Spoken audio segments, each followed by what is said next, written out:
good matchup. Not so much. It is winnable, but it is difficult. And the deck has really gotten away from the sort of mana disruptive elements. We've sometimes seen Thalia Heretic Cathar, for example, as a way of trying to slow down Tron's natural draw, but none of that going on here in Gaieski's list this weekend. Ethan is on 6, and he will start things off with a Noble Hierarch. Alexander has an Expedition map in Urza's power plant. I wonder what the next land's going to be. That's weird. That's weird. It's in Urza's tower to go on with the power plant. Do you ever get tired of watching the Tron? You Really? had a, you had a good, yeah, you had No. This is what it's all about. a lengthy dalliance with the deck. It doesn't do anything until turn 3.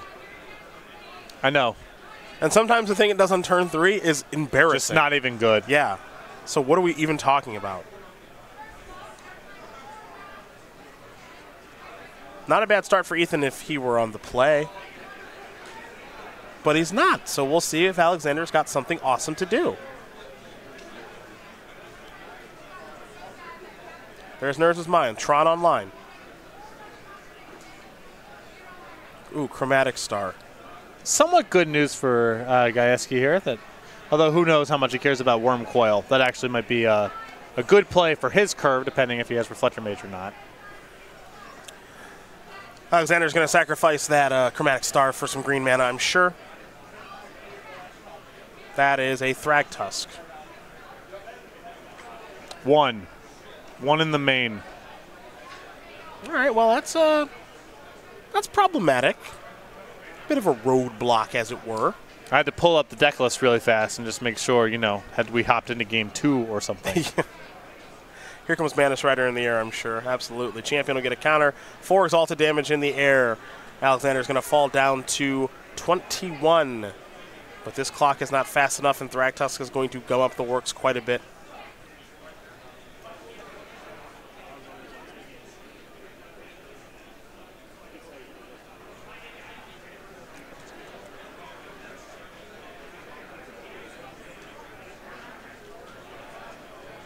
Szostek with a Forest. And does he have a real payoff card? Oh, no. Oh, no. Take care of that Mantis Rider. There's Karn. We'll go back over to Gaieski now. Gonna need a good draw, Human Master.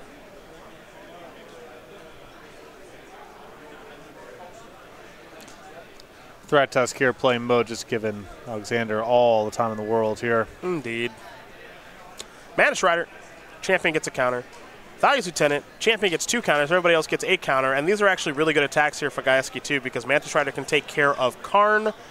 Champion of the Parish, so long as he does his stacking of his triggers correctly and doesn't miss anything, will become a 6/6, which can attack in a Thragtusk. And then, of course, Thalia's Lulu. Well, actually, that's just Thalia, not the Lieutenant. But Thalia's Lieutenant will give Thalia a +1/+1 counter, which means it can win in combat against Thragtusk because of First Strike. So, still all good. Though I am a little surprised not to see other creatures attacking.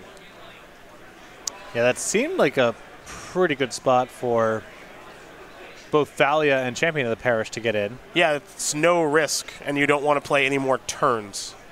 We want to play as few turns as possible. I'll say that.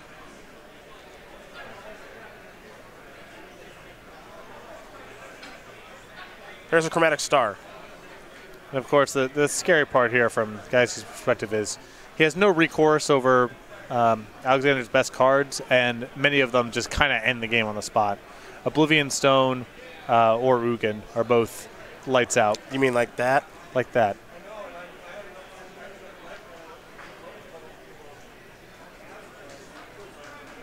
Sagasphere. Draw a card. Oh, wow. Thought there was enough mana left there to play and blow. No, I guess no. not. He's at 8 mana right now, and the Thalia, the O Stone's 8, and then Thalia's involved. So Gotcha.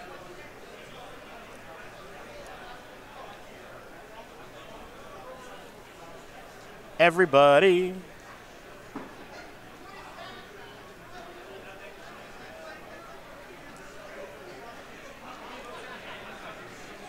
Thraktos going to block the big champion. 3, 4, 5, 6, 7, 8, 9. It's my count. It's going to be a rough game if the missed damage from the previous turn's no attack ends up coming up in this game. Yeah, he would have had a block the previous turn and then a chump block this turn, but it might have opened up Gaieski to draw something like Reflector Mage, bounce the token and get another shot in.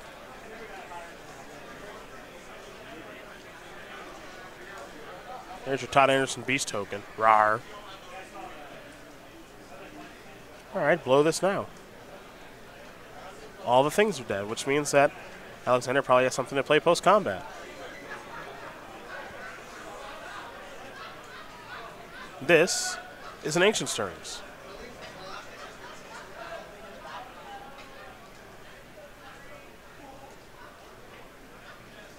Well, there's a Karn in there I saw. Karn will be the choice.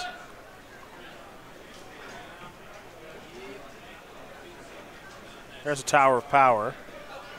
There's a Thought Knot Seer. 3 in the main. 3? Yeah. He's like playing post-board Tron. That is a lot of those. 3. Wow. Let's try to see where the cuts got made. Well, there's got to be no Walking Ballista. Yeah, Ethan's correct. Ethan's face is like, Thought Knot Seer? What is that? Thraktos? What are those doing in the main deck? Yeah.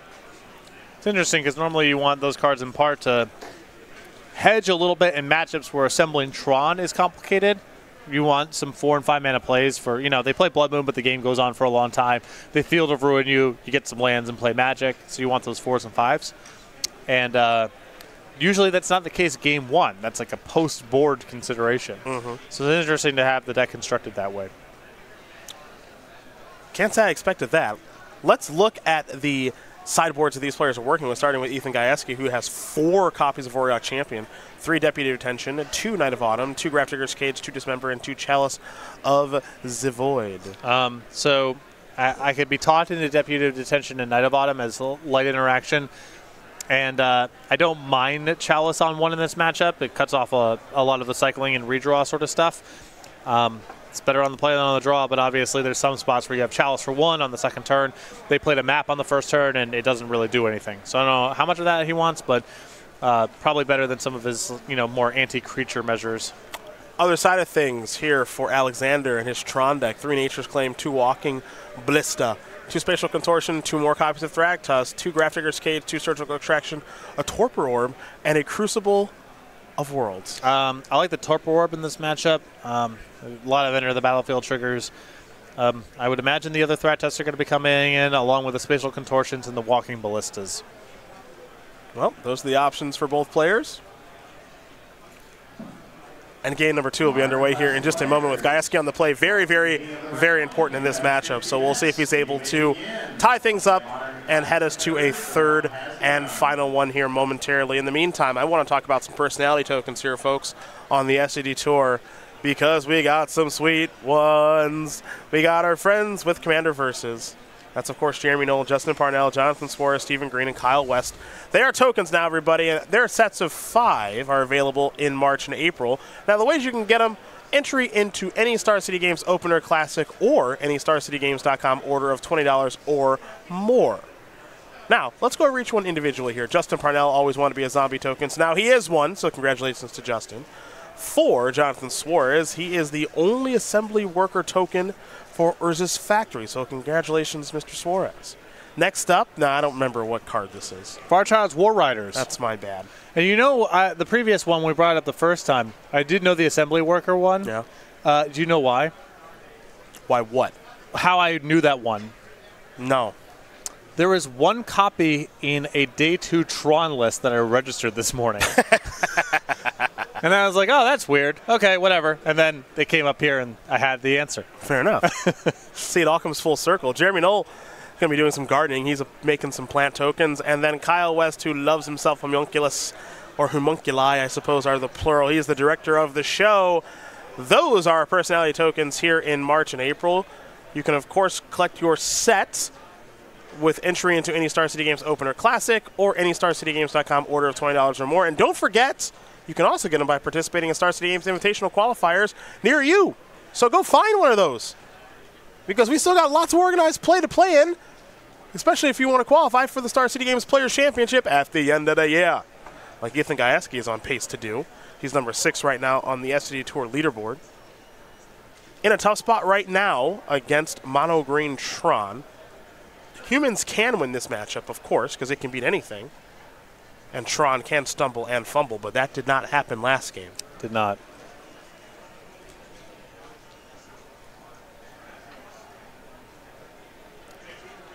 Some rares I look at and I imagine, what if the first pack of Magic the Gathering I had opened contained this as my rare? Yeah. Would I have enjoyed it? Would I have kept playing? Okay. Right now on my tablet, provided by StarCityGames.com for me to do coverage, I'm looking at Torpor Orb. I'm wondering, had that been my first rare, would you have kept playing? Oh, this is cool. Okay. Creatures entering the battlefield don't cause abilities to trigger. All right, that's a lot of rules verbiage in text box of that card, and I don't know what that means. Looks like Alexander's gone a little lower as well.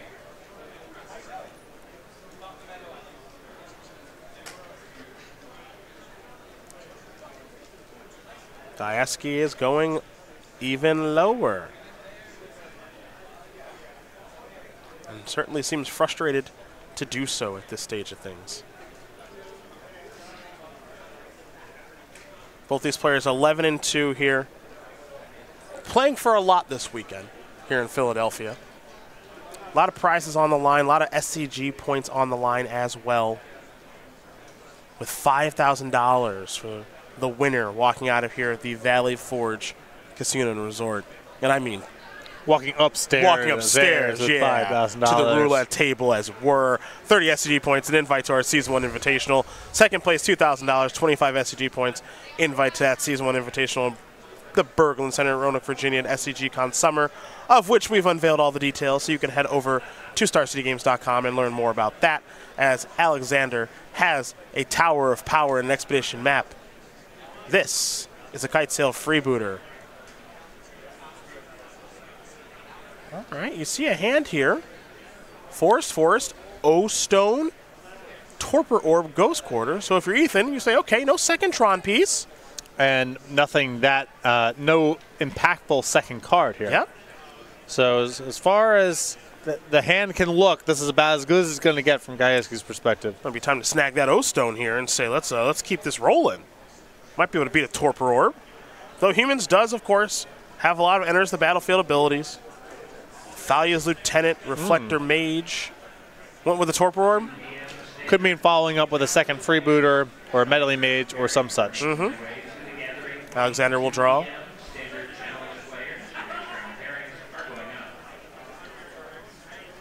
Forest pass the turn back. Gaieski will draw.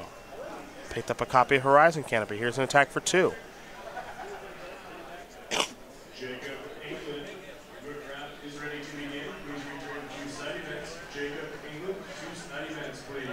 The follow-up is a Meddling Mage.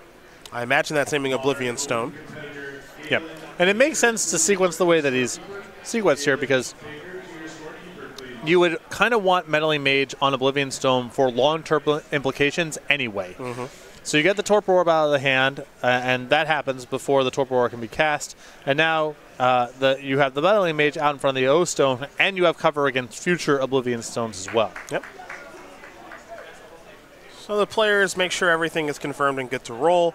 Meddling Mage is coming down. Of course, we've got confirmation it's naming Oblivion Stone.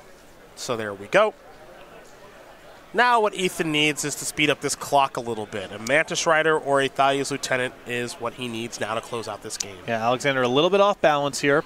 But Gaieski not putting on all the pressure in the world here. And as is usually the case, only a few draw steps away from being able to do something pretty major.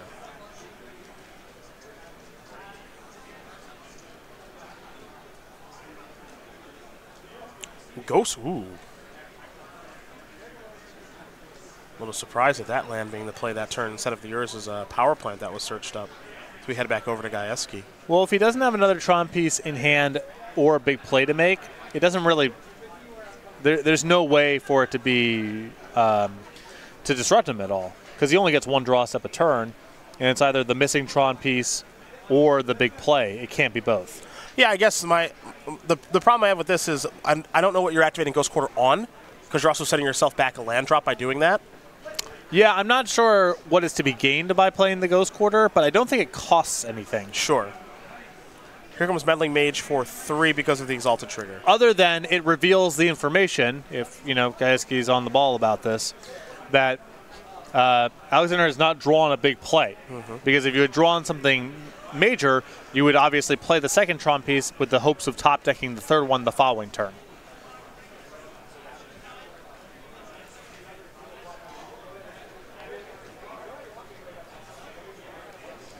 Now, things get interesting here, too, because Gaieski has a copy of... Well, I guess he can't play the Reflector Mage that's in hand. And I'm not sure what else he can cast if he wants to cast something.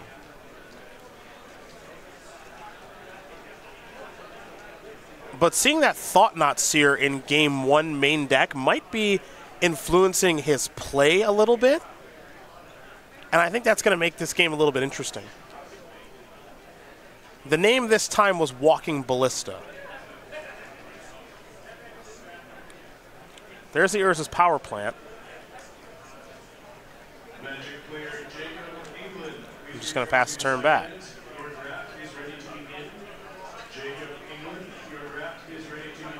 Sacrifice another Horizon Canopy. Here's an attack for 5. So we've got one mage naming Oblivion Stone, one mage naming Walking Ballista.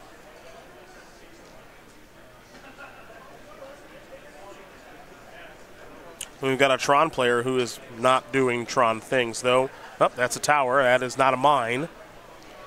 And no Thratusk, no Thought Knot Seer. Nope. That's a Mantis Rider. So this will be an attack for 8.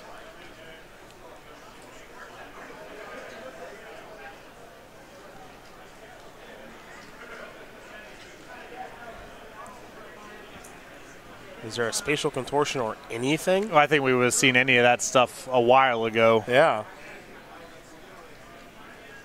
Looks like Alexander falls down to 1, draws a card.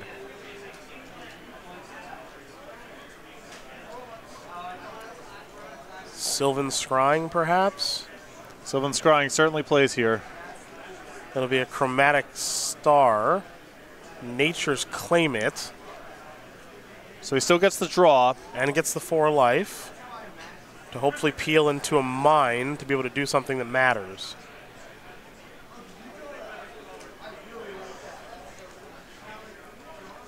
Dead. Fascinating game. A lot of magic. Lot of magic. That's not entirely fair, because I think Gaieski's choices with both Meddling Mage and what to do with the Phantasmal Image is where a lot of the decision-making emerges. From Alexander's side, he kind of just does his thing. There's not a whole lot of maneuvering to be done.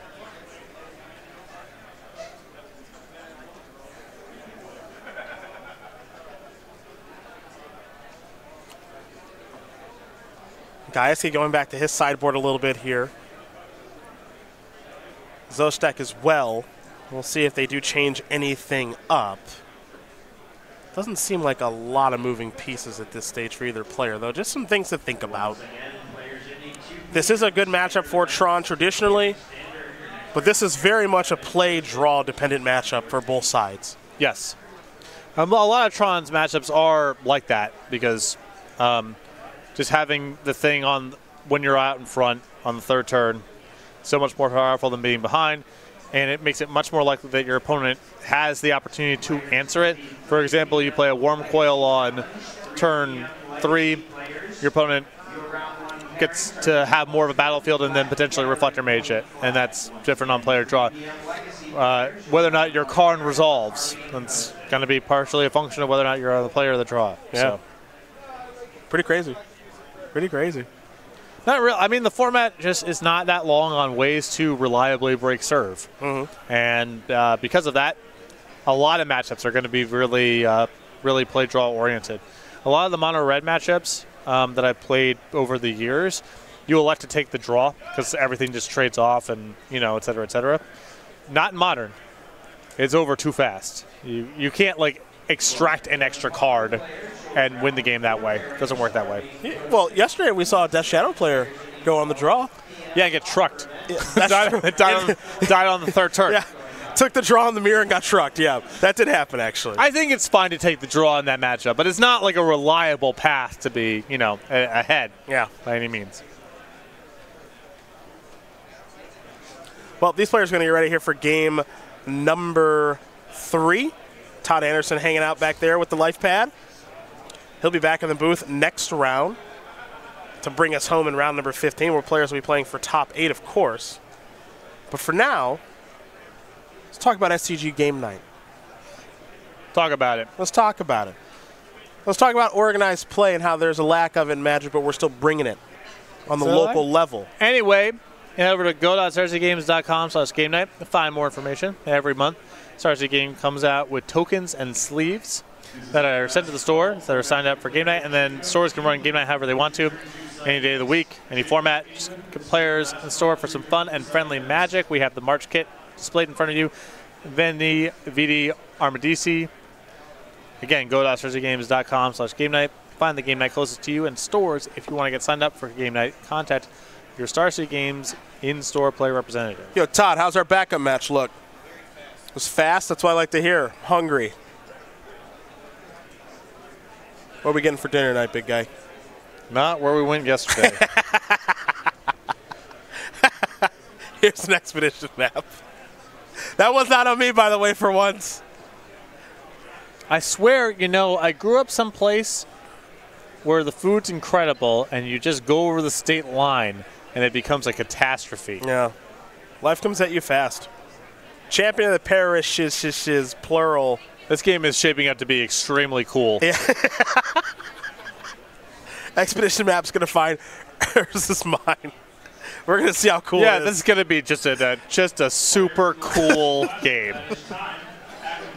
Not to spoil anything. Yeah. But because we don't know what's going to happen. Right. It could be anything. Yeah.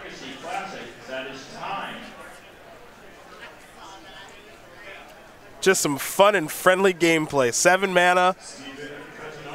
3. All right, down to could be worse. Floating. Could be worse. I'd be thrilled if I was Ethan right now. Green mana floating, and along with the colorless stirrings, brick, brick, brick, brick, brick. That's never happened. It's really hard. Never happened. Here's Karn. Can't play it this turn though. No, Gaieski draws a land. You can play through a Karn. You can get enough of a battlefield.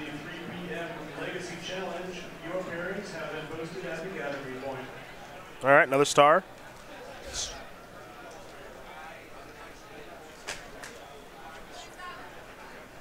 Next up, Spatial Contortion. Kill that.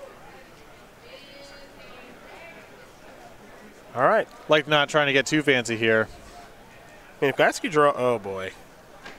That ain't it. We're done. We're done. Another Spatial Contortion. Yeah, we are. Get that Seachrome Coast. Seachrome Coast. Boom! Done for. Extremely cool. Alexander Szostek is going to win this match over Ethan Gaieski. 2-1. Mono Green Tron.